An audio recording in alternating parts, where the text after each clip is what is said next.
ጳውሎስም ፖለሚክስ ነው እዛ ቦታ ላይ ገላትያ ላይ የሰራው ፖለሚክስ ነው። ስህተት የሆነውን ነገር ነው ሊያርማቸው የተነሳው። ልክ እዛ ለማይታወቅ አምላክ የሚለው ጋር ልክ እንደሰበከው ስብከት አይደለም ለገላትያን ክርስቲያኖች የሰበከው። ለማይታወቅ አምላክ ለሚለው የሰበካቸው ምንም አያውቁም፣ እውቀቱ የላቸውም፣ ስለ ጌታ ስለምን ምንም እውቀቱ የላቸውም። ለእነሱ ክርስቶስን በሚገባቸው መልኩ ሰበከላቸው። ከይቅርታ ጋር ፖለሚክስ ምንድን ነው? ለምሳሌ አንድን ሰው ፖለሚክስ ሲል ምንድን ነው እንትኑ በአማርኛ እስኪ? በአማርኛ ሁለቱም እቅበተ እምነት ነው የሚባሉት። አማርኛው አይገልጸው፣ ቃላት እስካሁን አልተገኘለትም። ግን በእንግሊዝኛው ግን ፖለሚክስ እና አፖሎጀቲክስ የሚባለው ፖለሚክስ ይሄ በክርስትና እምነት ውስጥ ያሉ ለምሳሌ እኛው ላይ እኮ ፖለሚክስ ሰርተናል ከዚህ በፊት ኢየሱስ ዘላለማዊ ልጅነት የለውም በሚሉት ላይ ፖለሚክስ ሰርተናል። ያ ፖለሚክስ ነው የሚባለው።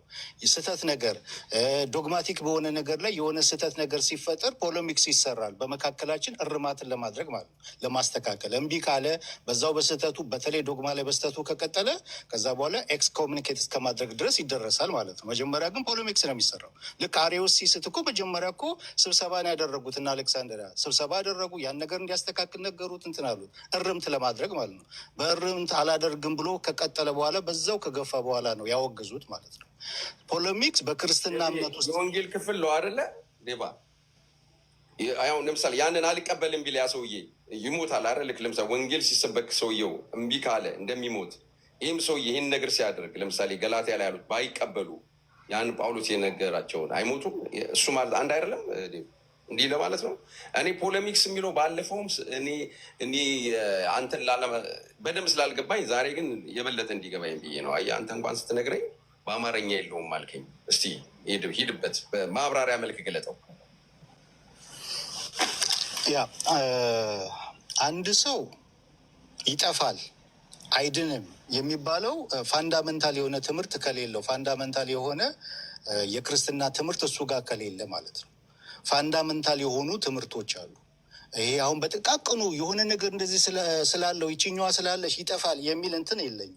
ፋንዳመንታል የሆነ ዶክትሪኖች አሉ፣ የክርስትና ዶክትሪኖች፣ ትሪኒቲ፣ ክሪስቶሎጂ፣ እነዚህ ፋንዳመንታል የሆኑ ትምህርቶች ናቸው በክርስትና ትምህርት ውስጥ ማለት ነው።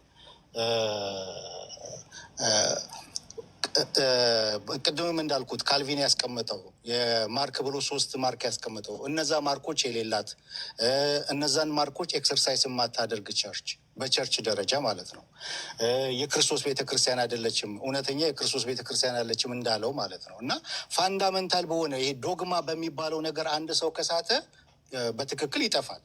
በትክክል ዶግማ በተባለው ነገር ማለት ነው፣ ዋና በተባለው ነገር ማለት ነው።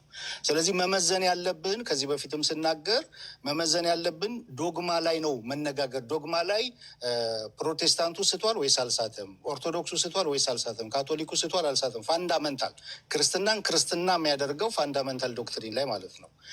እዛ ላይ ነው። እዛ ላይ ሰው ከሳተ ስቷል። እዛ ላይ ሰው ሮንግ ልክ እንደ አሪዎስ ማለት ነው። አሪዎስ የተሳሳተ ነገር ውስጥ ገባ። ፋንዳመንታል የሆነ ነው ክርስቶሎጂ ላይ እንትን በሚሉበት ሳተ። ከቤተ ክርስቲያን ኤክስኮሚኒኬት ተደረገ። እነ ዩታኪስ እነ ንስጥሮስ እነዚህ ሁሉ የሚጠቀሱ ናቸው። ፋንዳመንታል የሆነ ነገር ላይ የሳቱ ጉባኤ ሁሉ የተጠራባቸው ማለት ነው። አሁን እኛ ክርስትናን ሚዛን እያደረግን ያለ ነው ወይም ደግሞ ክርስቲያን ነው ክርስቲያን አይደለም የሚለው ሚዛን እያደረግን ያለ ነው። ስዕል አላቸው የላቸውም በሚለው ከሆነ በጣም ያሳዝናል። ለስዕል ይሰግዳሉ አይሰግዱም፣ ወይም ደግሞ የሆነ ምንድን ነው አይከን አላቸው ወይስ የላቸውም በሚለው ከሆነ እንግዲህ አይከን ያለው ወይም ደግሞ ስዕል ያለው ይጠፋል የሚል ማስረጃ ሊቀርብ ይገባል ማለት ነው። ዴብዬ ዋናውን እየመታው አይደለም። ቆይ አንድ ነገር ለምሳሌ ልደት አለ። ልደት 5 ሶላዎችን ያጋንንት ነው የሚለው። ለምሳሌ በጸጋ ብቻ ያጋንንት ነው የሚለው፣ በእምነት ብቻ ያጋንንት ነው የሚለው፣ መጽሐፍ ቅዱስ ብቻ፣ ክርስቶስ ብቻ፣ እግዚአብሔር ብቻ፣ ክብር ለእግዚአብሔር ብቻ ያጋንንት ነው ብሎ ዲቬት ገብቷል። አይታዋል። ይሄ ልጅ አሁን በጸጋ አይዳንም፣ የጸጋ ትምህርት ጸጋ ብቻ የሚለው የሉተር የአጋንንት ነው ካለ እንዴት ነው ለዚህ ልጅ ወንጌል ማስብለት? እሺ ዴቪ አሁን ይቅርታ እንዴ መሀል ልግባ። ይቅርታ ዴቭ እንትና ሆነ ግለሰብ ምናምን ሆነና ቆይ አንዴ አይ ልመልስለት አንቺ ጥሩ መልስ አለ ምናምን ሆነ እንደ ቸርች ብናወራስ አይሻልም? እንመጣለን። እሱ እኮ እንትን ላይ ለብቻ አድርጌዋለሁ ስላለ ነው አንቺ እንጂ እኛ እንመጣለን። ለምን ሁሉም አሁን ኦርቶዶክስም ካቶሊክም በዚህ ነገር ስለሚሞግቱን ያው አንድ ሰው ተጠራ እንጂ የሁሉም ሀሳብ ስለሆነ ማለት ነው። በዚህ ላይ የምመልስልህ አስቼ ታዲያ በምን ይሞግተን? ልዩነታችን እኮ አንዱ የፕሮቴስታንት አይከን የሚባሉት እነዚህ መለያዎቻችን 5ቱ ሶላዎች ናቸው። ካቶሊክ ጋር ኦርቶዶክስ ጋር የሌለ ፕሮቴስታንት ጋር ያለ አይከኖች የፕሮቴስታንት አይከኖች መለያችን 5ቱ ሶላዎች ናቸው። ስለዚህ የአጋንንታዊ ነው ብሎ ካለ አይ ቅዱስ ነው እግዚአብሔራዊ ነው መጽሐፍ ቅዱሳዊ ነው የአባቶች ትምህርት ነው ብለን መሞገት ያለብን እኛ ነን። አሁን ዲቤት እኮ የምናደርገው እንደዚህ ነው። 5ቱ ሶላዎች አጋንንታዊ ነው ካለ አይደለም ብዬ ዲቤት ነው መግባት ያለብኝ እንጂ እንደዚህ ስላለ ትክክል አይደለም። ምክንያቱም እሱ አይቀበለውማ። አይከን ቬኔሬሽን እኛ አንቀበልም፣ ዲቤት እንገባበታለን ስለማንቀበለው። ኢንቮኬሽን ኦፍ ሴንት አንቀበለውም፣ ዲቤት እንገባበታለን። ማንቀበለው ላይ ልዩነታችን ላይ ዲቤት እንገባበታለን። ማይንስ ቤረር የሚለውን ነገር በዲቤት ማሳየት አለብን። በመጽሐፍ ቅዱስ ማስረጃ፣ በአባቶች ማስረጃ አስረግጠን በስኮላሮች ማስረጃ ማስረዳት የእኛ ኃላፊነት ነው። እሱማ መብቱ ነው ማለትም አለበት እኮ ምክንያቱም ስለማይቀበለው። እኛ አሁን አይከን ቬኔሬሽንን አውግዘን አይደለ እንዲ የምንናገረው? ኢንቮኬሽን ኦፍ ሴንትን አውግዘን አይደለ እንዲ የምናቀርበው? ልክ እንደዛ እኮ ማለት ነው። 5ቱ ሶላዎች እንደዚህ ስላለ እኔ ትክክል ነው የምለው። ለምን የማይቀበለውን ነው እንደዛ ያለው። ስለዚህ ያ ደግሞ ትክክል ነው ብለን እኛንን ዲቤት መግባት ያለብን፣ ትምህርታችንን መሞገት ያለብን እኛንን ልዩነታችን ላይ ማለት ነው።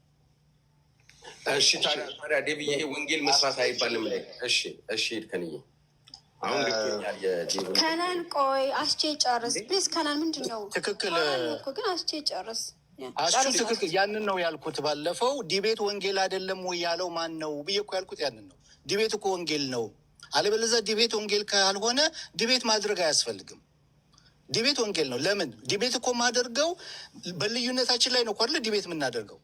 በስላሴ ላይ መቼም ዲቤት አይደረግም። የስላሴ አማኞች መካከል ያ በጣም ውግዝ ነው፣ በጣም አሳፋሪ ነው። ልዩነታችን ላይ ዲቤት እናደርጋለን። ልዩነታችን ላይ እኮ ዲቤት ስናደርግ ወንጌል ነው። ያ ምን እያልን ነው? ማይንስ ቤረር እያልን ነው እኮ። እኔ ጋር ያለው ይሄኛው በዚህ ክፍል ላይ እኔ ጋር ያለው እይታ የተሻለ ነው፣ የፕሮቴስታንቱ እይታ የተሻለ ነው ብዬ ነው እኮ ዲቤት የማደርገው። አሁን በ5ቱ ሶላ ላይ ዲቤት ስገባ፣ ሶላ ስክሪፕቸራ ላይ ወይም ሶላ ፊዴ ላይ ዲቤት ስገባ ማይንስ ቤረር እኮ እያልኩ ነው ዲቤት ምገባው። ኦርቶዶክሱ ደግሞ በዚህ ላይ ሪፊዩት ሊያደርግ ሲገባ ኖ ትክክል አይደለም፣ መጽሐፍ ቅዱሳዊ አይደለም፣ የአባቶች ትምህርት አይደለም፣ አዲስ የመጣ መጤ ነገር ነው ብሎ ነው እኮ ዲቤት የሚያደርገው። ስለዚህ ዲቤቱ ነው የሚለየው። ይሄ በጣም የተሻለ ፕሬዘንት ያደረገ ቫሊዩ አለው ማለት ነው። ብዙዎችን ኮንቨርት ለማስደረግ ማለት ነው። የተሻለ ወደ ተባለበት ድለት አንተ ግልጽ ሆነልህ።